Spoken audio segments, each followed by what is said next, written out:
Gasping for air in the wreckage of a shattered Mercedes, I watched the man I loved, my own Alpha, crawl out and carry his secret lover to safety, leaving me to die.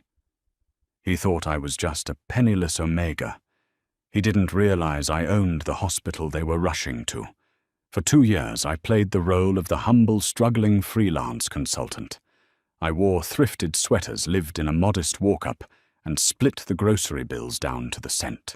I did it because I wanted Daxton Mercer to love me, Orson Watson, not the multi-billion-dollar Watson Medical Group Trust Fund that sat with my name on it. I wanted an Alpha who chose his Omega based on a soul connection, not a stock portfolio. For a while, I thought I had found it.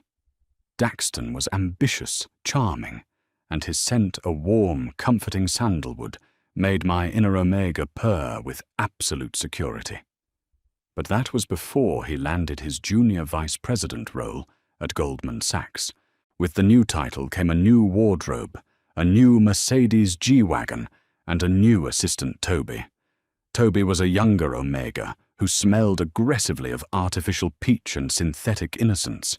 He was sitting in the back seat of Daxton's SUV as we navigated the treacherous curves of the Pacific Coast Highway in the dead of night.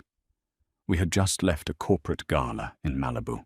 Daxton had insisted Toby was too tipsy to call an Uber, despite the fact that I could smell the clear, sharp spike of arousal in Toby's pheromones whenever Daxton spoke. "Daxton, slow down." I warned, my hands gripping the leather of the passenger seat. The fog rolling in off the ocean was thick, obscuring the perilous drop to our right. "I've got it under control, Orson. Don't be so dramatic." Daxton snapped his tone, laced with an irritation that had become entirely too familiar over the last 3 months. From the back seat, Toby let out a soft, breathy giggle. "He's an Alpha, Ollie. He knows what he's doing."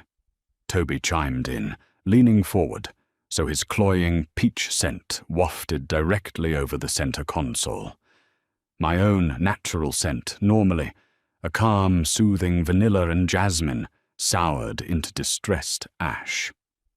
We hit the hairpin turn at 60 miles per hour. I saw the headlights of an oncoming semi-truck drifting into our lane before Daxton did. He panicked.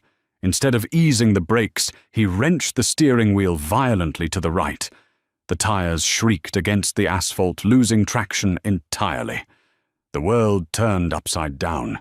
The heavy chassis of the G-Wagon rolled metal, screaming against concrete as the passenger side bore the brunt of the impact against the mountain rock face. The airbags deployed with a concussive blast, knocking the breath from my lungs. Glass shattered in a deadly cascade, and the horrifying crunch of the car's frame caving in echoed in my skull. When the vehicle finally came to a halt, it was resting on its side. I was pinned. The dashboard had crumpled inward, trapping my right leg in a vise of twisted steel and shattered plastic. Pain, white-hot and blinding, shot up my thigh. I couldn't move. I could barely breathe. "Daxton," I wheezed, tasting copper on my tongue. Above me, the driver's side door groaned as it was kicked open. Daxton hoisted himself out of his seat, panting heavily. His designer suit was torn, but he was moving. He was alive. Relief flooded my chest for a fraction of a second, my Omega instincts calling out to him for safety and rescue. But Daxton didn't look down at me. "Toby!" Daxton yelled, his voice cracking with a frantic, desperate Alpha command that I had never heard him use for me. "Toby, are you okay?"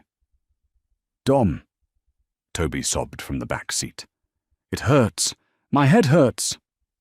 Daxton scrambled over the center console, completely bypassing my trapped form. He reached into the back, his large hands carefully extracting the younger Omega. Toby had a laceration on his forehead, superficial, but bleeding profusely, making him look like a tragic martyr. Daxton pulled Toby against his chest, wrapping his arms around him. "I've got you. I've got you, baby," Daxton murmured. Baby. The word hit me harder than the dashboard had. Daxton! I rasped louder, struggling to lift my head. My leg! I'm pinned! I can't feel my foot. Daxton finally looked down at me, through the shattered windshield. The moonlight caught his face, highlighting the sheer panic and guilt warring in his eyes. His sandalwood scent was completely overridden by the acrid stench of adrenaline and fear. He looked at my trapped leg, the pooling blood, and the twisted metal. It would take heavy machinery to get me out. Orson? Daxton swallowed hard. He looked back down at Toby, who whimpered and buried his face in Daxton's neck. Daxton's jaw set. The biological pull of a crying, unbonded Omega in his arms completely overwrote the 2 years of love we had shared. I have to get him to a doctor, Orson, Daxton said, taking a step backward away from the wreckage. He's bleeding out. I'm trapped. I screamed, the sound tearing my throat. You can't leave me here, Daxton. Please. Someone will come, just wait for the ambulance. Daxton shouted back, already turning toward the highway. A pair of headlights cut through the fog. Daxton ran into the road, frantically waving his arms. A sleek Audi slammed on its brakes. Daxton spoke rapidly to the terrified driver, shoved Toby into the back seat and climbed in after him. The Audi sped off into the night. I was alone, in the crushing silence of the wrecked car, surrounded by the smell of leaking gasoline and my own blood. Something inside me snapped. The emotional bond I had nurtured for 2 years withered and died, replaced by a cold, crystalline fury. He left me to die for a scratch on his assistant's forehead. It took 20 minutes for the sirens to pierce the night. By the time the fire department arrived with the jaws of life, I was slipping in and out of consciousness. The paramedics worked frantically, their flashlights cutting through the darkness. "Stay with me, buddy," a paramedic said, shining a penlight into my eyes. "We're going to get you out of here." "What's your name?" "Orson," I whispered. "Orson Watson." The paramedic paused, his hands freezing on the trauma shears he was using to cut away my ruined slacks. He glanced at my wallet, which had spilled open on the roof of the overturned car, displaying my platinum ID cards. His eyes went wide. "Dispatch, this is Rescue 4, the paramedic barked into his shoulder radio, his voice suddenly tight with urgency. "We have a code gold. I repeat, a code gold. Patient is Orson Watson. Alert trauma surgery and prep the helipad. We are bypassing county, transporting directly to Cedars-Sinai." They didn't know I was just an Omega with a broken leg. They knew I was the primary shareholder of the private equity firm that funded their entire emergency grid.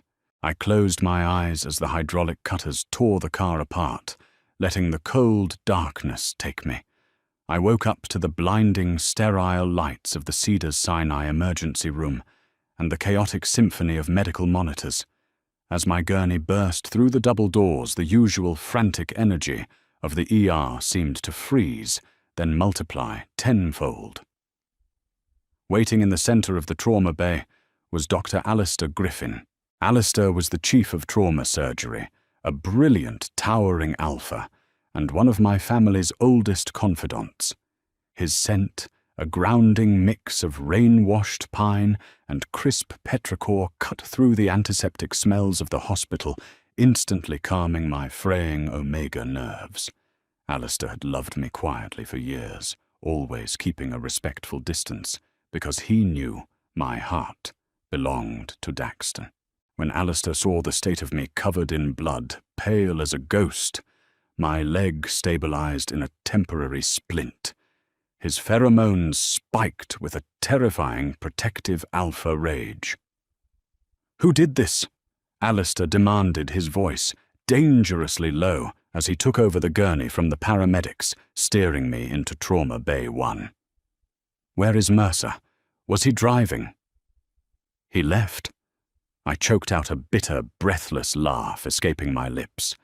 "He left me in the car, took his assistant to get help. Alistair's jaw clenched so hard I thought his teeth might shatter. He left you pinned in a wreck to play hero for someone else. Alistair leaned over me, his hands moving with professional lightning-fast precision as he assessed my leg. It's a clean tibia-fibula fracture. You need a rod inserted, but you're going to keep the leg awesome. I promise you that. Alistair, I whispered, grabbing his wrist. Are they here? Alistair paused. He looked toward the drawn curtain of the trauma bay, his expression darkening. Yes. They came in 20 minutes before you did. A minor laceration. Barely needed 3 stitches. Open the curtain a crack, I commanded, my voice surprisingly steady. Let me hear him. Alistair hesitated, then stepped back and pulled the heavy fabric aside just an inch. Through the gap, I had a clear view of the central nurse's station. Daxton was leaning over the main desk, completely uninjured, save for some dirt on his suit, screaming at a terrified triage nurse. Toby was sitting in a wheelchair behind him, a small white bandage over his eyebrow, dramatically holding his head and whimpering. I don't think you understand who you are dealing with, Daxton bellowed, slamming his palm on the desk. I am a vice president at Goldman Sachs. I manage the investment portfolios for 3 of your board members.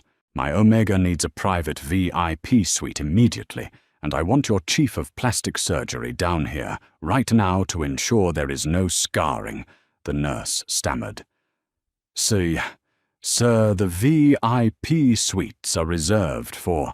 I don't care what they are reserved for, Daxton roared, puffing out his chest and flooding the waiting area with aggressive, domineering alpha pheromones designed to intimidate. I am a premium donor to this facility. You will give us a suite on the top floor, and you will do it now, or I will have your job by morning. From my gurney, I let out a harsh, rasping laugh. The absolute audacity. The top floor of Cedars Sinai didn't belong to premium donors. It belonged to me. It was a private wing, secured by Garda World operatives, funded entirely by the Watson Family Trust. Alistair looked down at me, his eyes blazing with a mixture of disgust for Daxton and deep concern for me. Say the word Orson. I will have security throw him through the front doors right now. No, I said, a slow, dangerous smile creeping onto my face despite the throbbing pain in my leg. Don't throw him out, Alistair. Alistair frowned, confused. Orson, he abandoned you.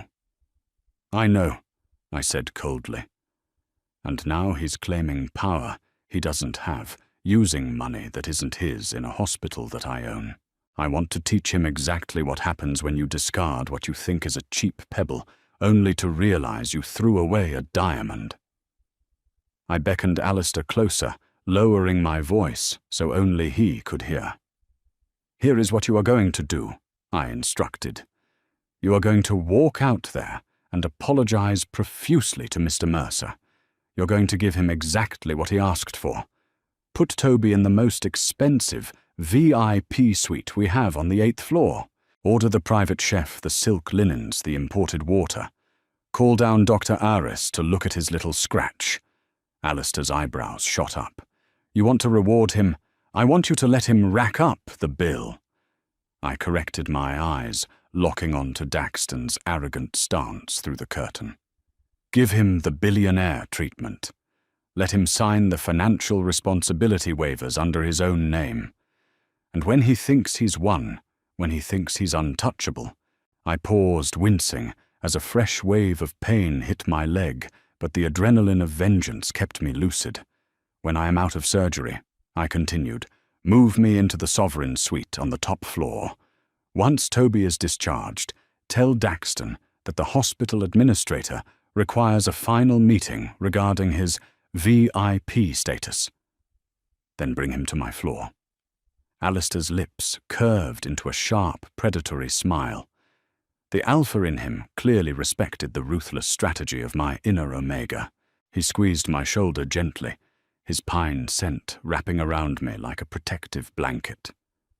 With pleasure, Mr. Watson, Alistair murmured. Let's get your leg fixed first. Then we destroy him." As the anesthesiologist pushed the sedative into my IV, the last thing I heard before the darkness took me was Alistair's booming, authoritative voice carrying across the ER. "Mr. Mercer, my deepest apologies for the wait. Please right this way. We have our finest luxury suite prepared for your partner." I smiled as I drifted off to sleep. "Enjoy the room, Daxton. The bill is going to cost you your entire life." Waking up in the Sovereign Suite was a stark contrast to the twisted metal of the Mercedes.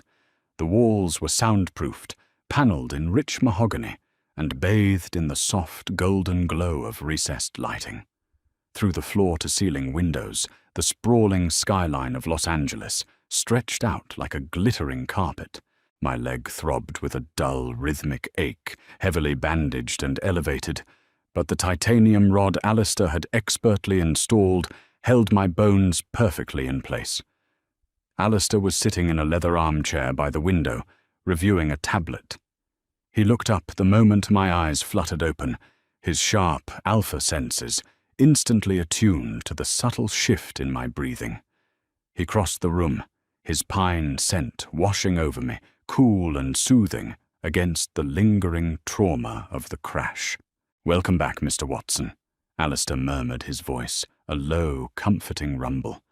He gently checked my vitals, his large hands, professional, yet remarkably tender. "Surgery was flawless.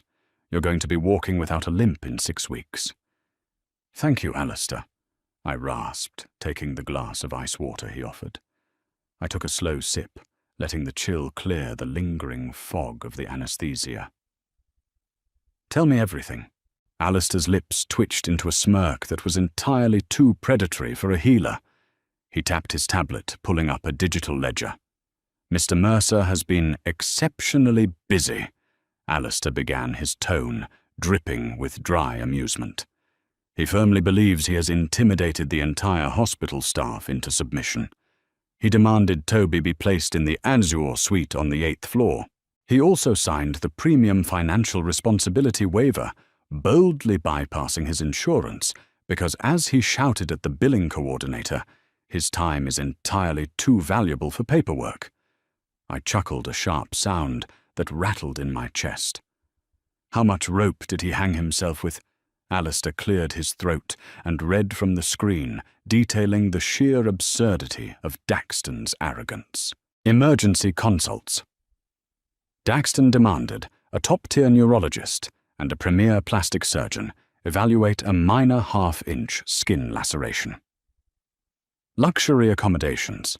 He requested the suite's private kitchen be stocked with imported truffles and artisanal water, insisting Toby's delicate Omega constitution required a specialized diet. Private nursing. He insisted on round-the-clock dedicated staff who were strictly forbidden from attending to other patients, racking up extreme premium labor charges. Diagnostic excess. Against all medical advice, he forced the staff to run an entire battery of unnecessary MRI and CT scans to rule out completely fictitious internal injuries Toby claimed to be suffering from. "Current running total?" I asked, leaning back against my plush pillows. $412,000, Alistair replied smoothly. "And climbing. He genuinely believes that flashing his Goldman Sachs corporate card and using an aggressive alpha tone will force the hospital to comp the stay as a professional courtesy." For 3 days, I rested in the Sovereign Suite, regaining my strength while the trap below me snapped shut. I spent my time making phone calls. I reached out to my wealth managers, my legal team, and a very specific senior partner at Goldman Sachs, who managed the Watson Medical Group's institutional investments. When I explained the situation and the character of the junior VP handling our accounts, the senior partner was apoplectic. Down on the 8th floor, Daxton was living in a fantasy. He paraded around the halls in fresh designer suits, loudly proclaiming his importance to anyone who would listen, entirely unaware that he was standing in the very jaws of the beast. Toby played the part of the pampered, delicate victim, flawlessly posting tearful selfies from his silk-sheeted hospital bed, lamenting the trauma of the accident. Not once did Daxton ask the staff about the Omega he had left pinned in the passenger seat of his shattered car. Not a single inquiry, not a single search. He had erased me from his mind the moment he walked away. On the morning of Toby's scheduled discharge, the total bill had crested $500,000. I sat up in bed, dressed in silk pajamas, a cashmere throw draped over my injured leg. My natural scent of vanilla and jasmine had returned, no longer soured by fear, but sharp and icy, with cold, calculated purpose. It's time. I told Alistair, who was standing by the door with 2 heavily armed Garda World security contractors. Send the administrator down.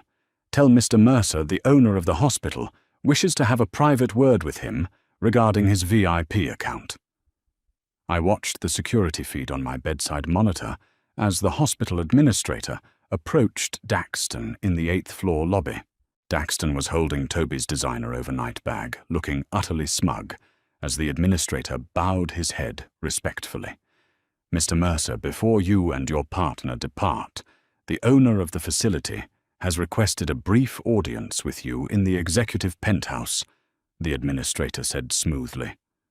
A matter of finalizing your VIP status. Daxton puffed his chest out, his ego inflating visibly. He turned to Toby, kissing the younger Omega's bandaged forehead. Wait in the lobby lounge, baby. The owner probably wants to apologize for the delay in the ER the other night. I might even secure a seat on the hospital board out of this. Toby giggled, his artificial peach scent, almost visible in its intensity.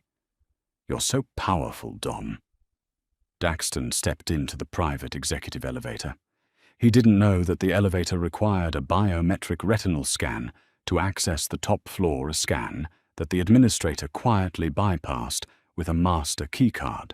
As the elevator ascended, Daxton adjusted his silk tie, practicing a look of condescending authority in the mirrored doors. The elevator doors chimed and slid open. Daxton stepped out into the grand foyer of the Sovereign Suite. He walked past the antique vases and the original oil paintings, his footsteps echoing on the marble floor. He rounded the corner into the main suite, flanked by the 2 towering Garda World operatives. He expected an old, trembling billionaire ready to kiss his ring. Instead, he saw me. I was sitting up in the center of the massive regal bed.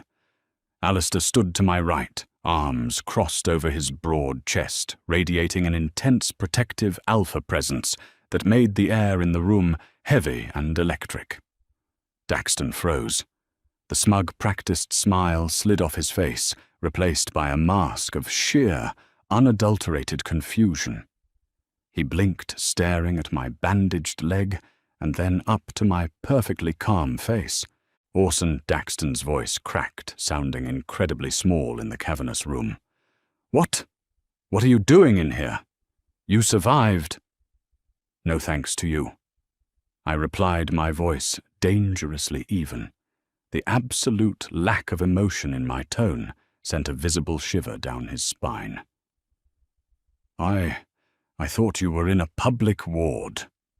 Daxton stammered, taking a step forward before one of the security contractors put a massive hand on his chest, stopping him dead.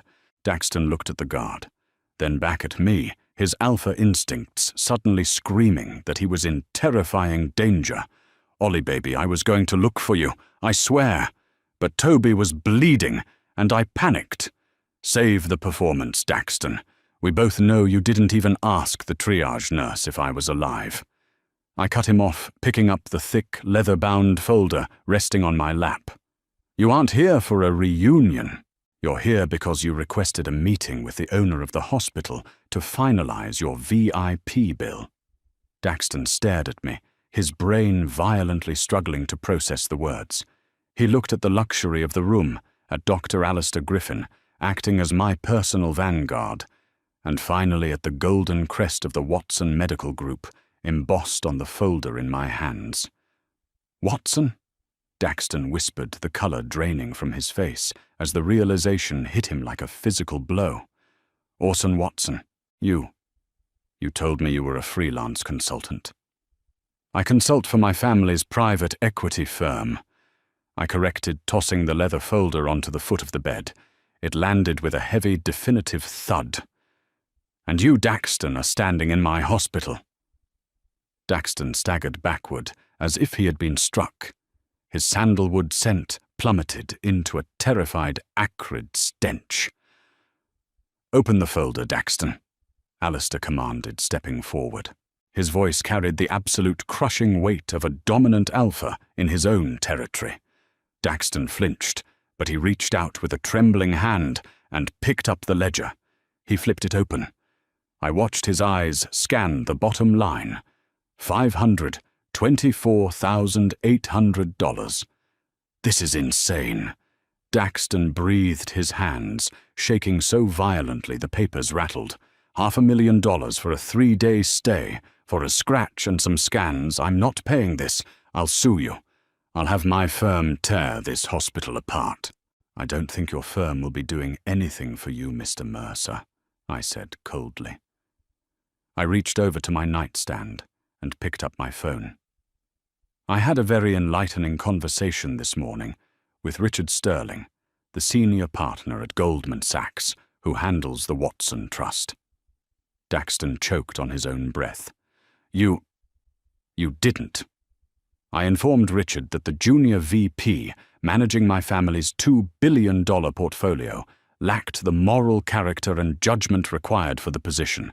I mentioned that this VP abandoned his partner in a wrecked vehicle to die, and then attempted to defraud a medical facility. Richard was horrified. "Orson, please." Daxton dropped to his knees, the heavy ledger falling from his hands and scattering across the pristine floor. His alpha pride shattered completely, leaving nothing but a pathetic, desperate man. "I'm sorry I made a mistake. I love you. Ollie, please. If they fire me, I'm ruined. I don't have this kind of money. You should have thought about that before you demanded truffles and private neurologists for your mistress," I said, leaning forward, my eyes locking onto his. "You liked playing the powerful alpha, Daxton. You liked using money to intimidate people. Now you get to pay the price. Every single cent of that bill is legally bound to you. If you don't pay it, my lawyers will seize your assets, garnish your future wages, and repossess that ugly G-Wagon, if the insurance hasn't already totaled it." "What about Toby?" Daxton sobbed, tears streaming down his face. "He needs me." "Toby needs a sugar daddy," Alistair interjected, his voice dripping with contempt. "And you are officially broke. Security escort Mr. Mercer out of the building. Do not let him back on the premises." The two Garda World operatives grabbed Daxton by his expensive lapels and hauled him to his feet. He screamed my name, begging and pleading, as they dragged him backward toward the elevator. The doors slid shut, cutting off his frantic cries, leaving the sovereign suite in perfect blissful silence. I exhaled a long, shuddering breath, sinking back into the pillows. It was over. The toxic dead weight I had been carrying for 2 years was finally gone. Alistair walked over and gently placed his hand on my shoulder. His thumb stroked the curve of my neck, right over my scent gland, sending a rush of profound, healing warmth through my entire body. "You did exceptionally well, Orson," Alistair said softly, his eyes filled with a deep, abiding respect, and something far warmer that he was no longer trying to hide. I looked up at him, breathing in the scent of pine and rain, finally recognizing what a real alpha felt like. "Thank you, Alistair. Now, how about we order some of those truffles Daxton was raving about?" Alistair threw his head back and laughed, a rich, booming sound that filled the room. For the first time since the crash, I smiled a true, genuine smile. I had lost a counterfeit love, but I had reclaimed my empire. And as Alistair looked down at me, I knew I wouldn't be ruling it alone. If you loved this shocking revenge story and want to hear more intense Omegaverse drama, hit that like button. Right now, don't forget to share this video with your friends who love a satisfying plot twist, and subscribe to the channel for daily stories of betrayal, power, and ultimate payback. Drop a comment below, telling us what you would have done if you were Orson. See you in the next one.